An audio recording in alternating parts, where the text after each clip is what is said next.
En France, la taxe d'habitation s'applique à tous les locaux meublés affectés à l'habitation sauf à ceux faisant office d'habitation principale. En effet, depuis le 1er janvier 2023, la taxe d'habitation ne s'applique plus à la résidence principale. Par conséquent, la taxe d'habitation concerne principalement les résidences dites secondaires ainsi que leurs dépendances.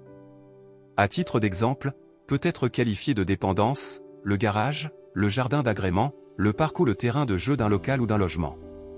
Toutefois, certains locaux bien que n'étant pas des résidences principales, ne sont pas soumis à la taxe d'habitation. Il s'agit des bâtiments servant aux exploitations rurales, des locaux destinés au logement des élèves dans les écoles et pensionnats, des bureaux des fonctionnaires publics, des locaux affectés au logement des étudiants dans les résidences universitaires lorsque la gestion de ces locaux est assurée par un centre régional des œuvres universitaires et scolaires ou par un organisme en subordonnant la disposition à des conditions financières et d'occupation analogues. Cet organisme doit produire des justifications. Concrètement, qui doit payer la taxe d'habitation en France ? 3 catégories de contribuables sont assujettis à la taxe d'habitation en France. La première catégorie concerne les personnes physiques ou les particuliers, à savoir, d'une part, le propriétaire ou l'usufruitier, ou le locataire, et d'autre part, les fonctionnaires et les employés civils et militaires. Le propriétaire est la personne qui possède le titre de propriété du local. L'usufruitier est la personne qui bénéficie d'un droit qui lui permet d'utiliser le local et ou d'en percevoir des revenus locatifs, sans pouvoir en disposer. Le locataire ou le preneur est la personne qui, en vertu d'un contrat de bail, a le droit d'utiliser le local loué moyennant le versement d'un loyer. Le locataire doit payer la taxe d'habitation que si le local loué est sa résidence secondaire. Un locataire qui disposerait donc d'un logement meublé au titre de sa résidence principale ne sera pas assujetti à la taxe d'habitation en France. À titre d'illustration, prenons le cas de Monsieur Millet, propriétaire d'un appartement situé à Passy dans le 16e arrondissement de Paris. Si Monsieur Millet utilise son appartement comme une résidence secondaire, il sera assujetti à la taxe d'habitation.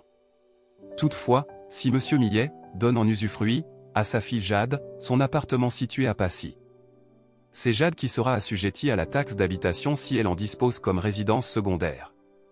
Par contre, si Jade met en location cet appartement, c'est le locataire qui paiera la taxe d'habitation si ce logement est sa résidence secondaire. En plus, des propriétaires ou des usufruitiers ou des locataires sont assujettis à la taxe d'habitation pour les locaux affectés à leur habitation personnelle, les fonctionnaires et les employés civils et militaires lorsqu'ils sont logés gratuitement dans les bâtiments appartenant à l'État, au département, aux communes ou aux hospices. Les personnes morales de droit privé constituent la deuxième catégorie de contribuables assujettis à la taxe d'habitation en France.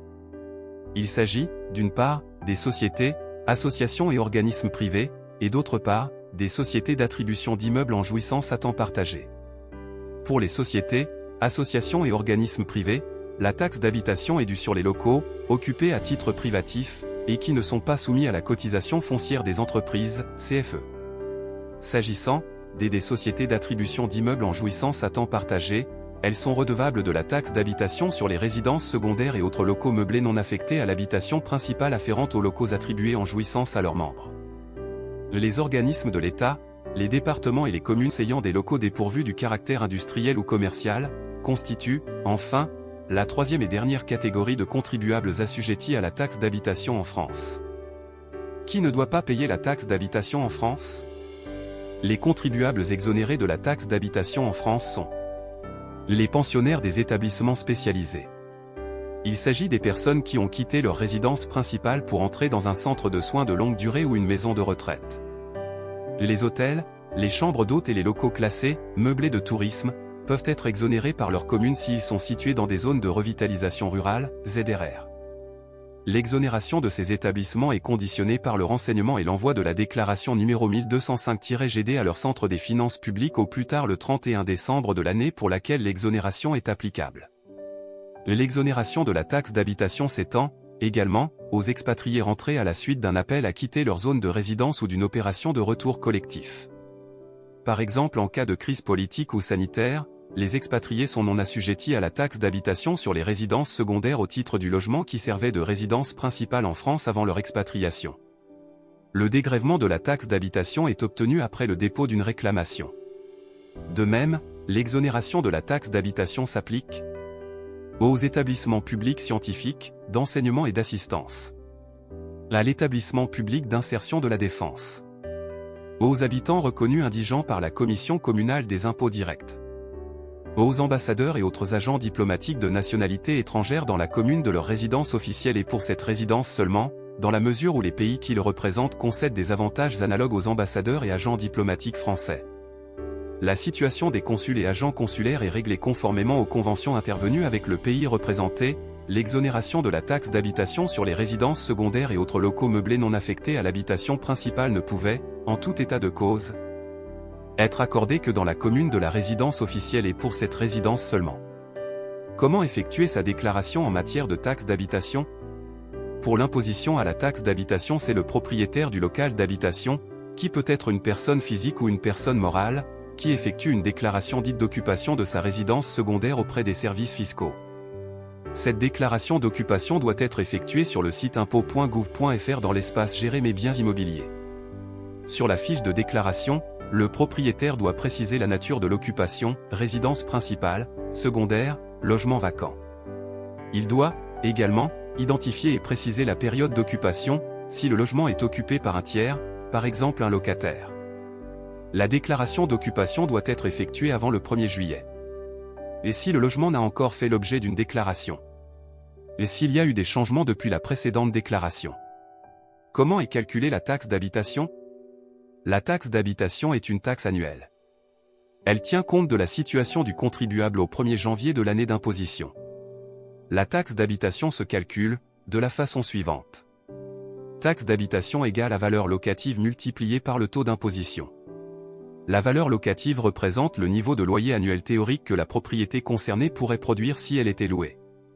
Il s'agit ici de la valeur locative cadastrale. Elle est revalorisée chaque année suivant la variation de l'indice à la consommation. Quant au taux d'imposition de la taxe d'habitation, il est voté par les collectivités locales. Il varie selon les communes. Il faut souligner qu'aucun abattement ne s'applique sur les résidences secondaires. Bien au contraire, les communes situées en zone tendue ont la faculté d'appliquer une majoration de la taxe d'habitation. Les communes concernées sont les communes situées dans une zone d'urbanisation continue de plus de 50 000 habitants avec un déséquilibre entre l'offre et la demande de logement. Les communes avec une proportion élevée de logements non affectés à un usage d'habitation principale. Il s'agit des communes qui appliquent la taxe sur les logements vacants. Toutefois, les contribuables peuvent être exonérés de la majoration de la taxe d'habitation sous certaines conditions. À quelle période recevrez-vous l'avis d'imposition de la taxe d'habitation? Les personnes assujetties à la taxe d'habitation reçoivent, sur leur espace particulier du site des impôts à savoir impôts.gouv.fr, les avis d'imposition au cours du dernier trimestre de l'année. Les contribuables qui possèdent des logements dans plusieurs communes, reçoivent un avis d'imposition pour chaque commune. Par exemple en 2024, les avis d'imposition de la taxe d'habitation sur une résidence secondaire étaient disponibles selon les échéances suivantes. Pour les avis en ligne. À compter du 4 novembre pour les contribuables non mensualisés.